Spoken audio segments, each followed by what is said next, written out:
it's me. Back at it in the white t-shirt and the choker, you know. Just did my room tour. So if you want to watch that video, that's here. But this is going to be a really quick video. I'm really far away. What's new, you know? Also, it looks like I'm squinting. That's because it's so bright, but this is the best place to film. In my dorm. I wonder if I lower this a little, how that one. Is that going to help? Yeah, it did. Alright. So, if you see me looking over here, I have my notes here so that I can cover everything that I want to cover and not leave anything out. So if I'm looking over there, that's why. I'm sorry. As we all know, there's kind of a pandemic happening. And I just wanted to talk about how I'm still in Korea, like how it was my choice to stay in Korea and why I chose to stay here instead of going home, and kind of what the situation is, because I was like, people are probably curious about it, and I'm going to talk about it because it's what I do. I talk about things. So first off, I want to talk about when I arrived. So when I arrived, it was like the outbreak had started in Korea, but it wasn't at its peak. And so we felt, when I left, I was like, well, everything seems relatively okay. We're gonna hope that it doesn't get worse. It did. So as we were arriving to Korea, the flight attendants, they hand these papers out saying like, how long are you gonna be there? Like, what are you bringing? Are you bringing anything to the country worth more than like so much money? And it's just like, I don't know, customs stuff. And the flight attendant was like, yeah, there might not be any flights back to America because it's getting really bad now, because we were on this plane. I was flying in total, because I had to stop in Dallas. I was flying for 16 hours, so there were 16 hours that like I really didn't know what was going on because I didn't have like Wi-Fi, and I'd already turned my cellular data off because I knew I would forget if I didn't do it when my dad told me to do it.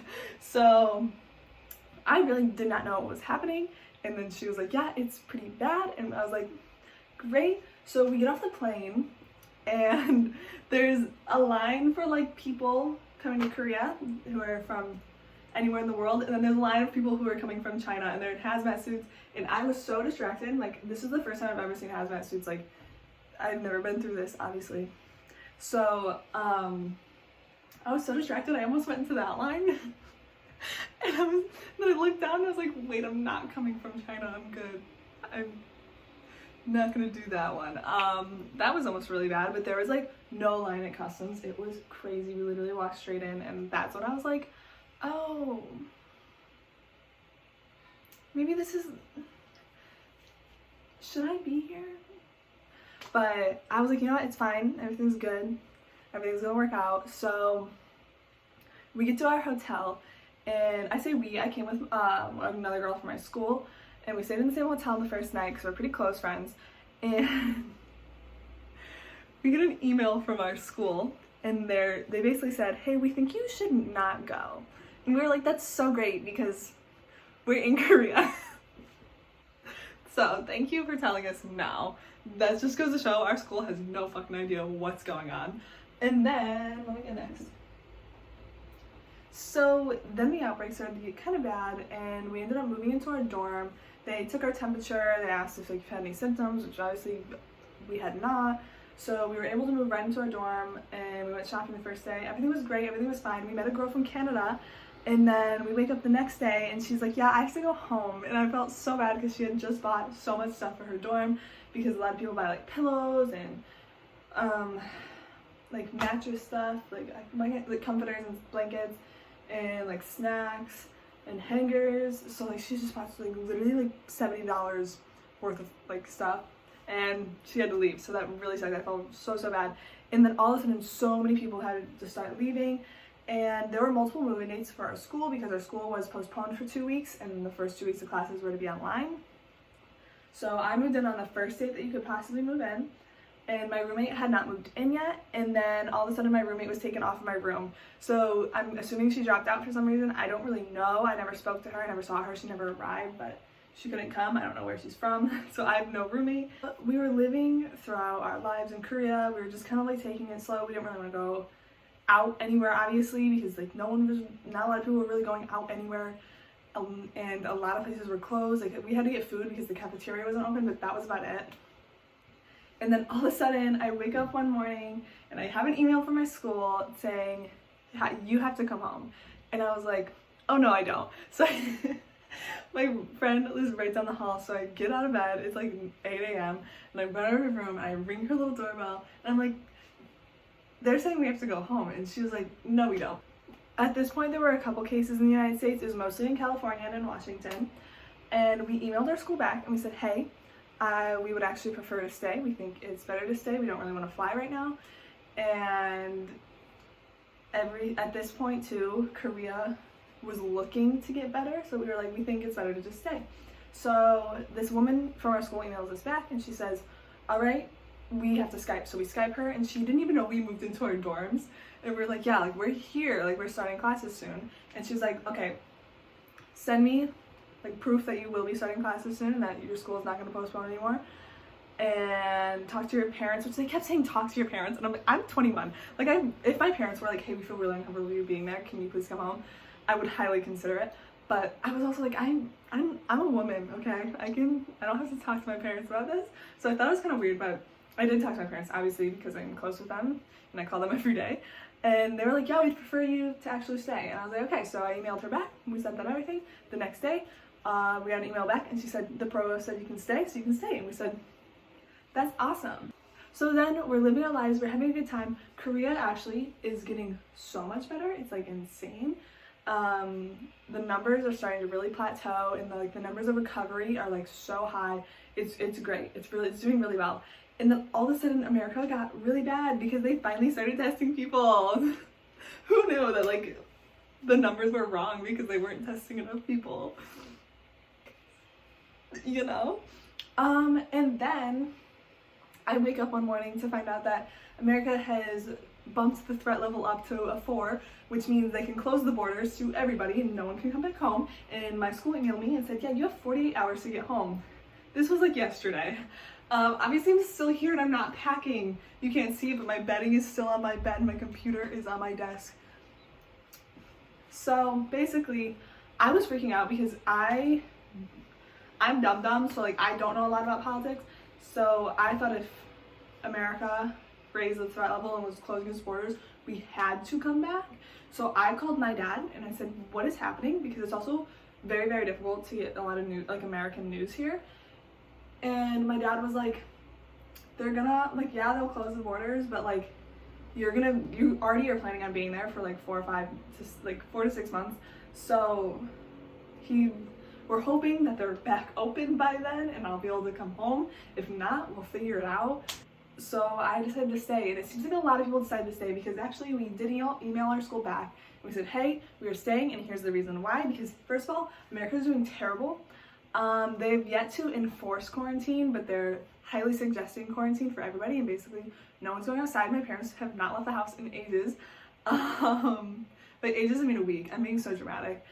Like, you can only really go to the grocery store, and the cases are just getting higher and higher every day. And it's crazy because Korea was second for so long, and now like we're down there. Like Korea's not in the top 5, I don't even think anymore, and America is. So I was like, I emailed Nick, I said, listen, it just does not make sense for me to come home into that environment when I'm a week into classes now, and if I go home now, I'll be a whole semester behind.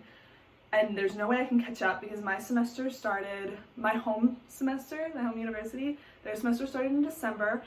It's now like mid-March. So, no it's not. Is it March or April right now? It's definitely March. It's mid-March. So like there's no way I could catch up for any classes in my home university. They're not even having school. It just does not make sense for me to go from a place that's doing better and then fly home and risk like getting the virus at home, because it's doing way worse. And also, like, my big thing is my parents are older. My parents are like late 60s, which is relatively old for parents, and obviously the older you are, unfortunately, like, the more dangerous that the virus is. So like the last thing I want to do is go home and like come from an airport and everything and then contract the virus and give it to my parents. And I really have not really anywhere else to stay if I go home other than with my parents, because everything's closed in America. So it's really awesome. want to make sure I covered everything. So yeah, I'm doing really good. I'm trying to be as safe as possible, even though numbers are plateauing and like kind of going down in Korea. We still are like being sure to take all the precautions we can, because it's obviously people are still getting it. It's just less amount of people are getting it. And then there's something else I want to talk about. Oh yeah, our classes are we're online for 2 weeks, and now they're online for 2 more weeks. So I have 3 weeks of online classes to look forward to. It's really great. Yeah, we still try to go a little bit, but because it's, yeah, that's my situation. I just wanted to update everyone because I knew I'd probably get questions from people even if they don't want to watch my videos, but like if you see that I'm in Korea right now, people are gonna be like, how are you still in your exchange program? Because everyone's going home. But I will say my school, I don't know if I mentioned this already, my school was like, yeah, a lot of students were refusing to come home, even students who are like in Italy, because the situation in Italy right now is like insane. So turns out I'm not the only one that's refusing to go home. And my school, basically, they're like, yeah, it's up to you. Like, you have the final decision because of like how I did my study abroad. I'm not like through a program that can cancel on me. I'm just like on my own. I'm doing my study abroad. And so yeah, I'm staying. Unless I literally get kicked out. Which hopefully I don't. But yeah. Is it scary? A little bit, but I think it's worth staying. I'm not trying to go back to America right now at this current moment. So I hope you respect that decision. Just know that a lot of thought went into it when making that decision, and I'm still being extremely safe and taking care of myself and monitoring myself, make sure I have no symptoms. Like, I'm not trying to, you know? So yeah, I hope you guys found this video somewhat interesting, and if your study abroad got canceled, I'm so sorry, because it's literally horrible. That's so heartbreaking. I know people who literally were in their study abroad, like in the country, and were told they have to come home. Like, I know so many people, even at my school, and like so many of my close friends have had to go home, so sorry about that. And I'm sorry to everyone who's like at home and can't go to classes and has to do online. Like, I have so many friends who are graduating and they're like, I can't do my senior year, like at my school. And I know so many freshmen who are like, this is my freshman year, and I was having so much fun with like this newfound like freedom that I have, and that now I don't have it anymore because I'm at home in quarantine. So sorry to everyone. It really sucks. And hopefully it gets better soon. But that's my situation, and just so you know. Bye.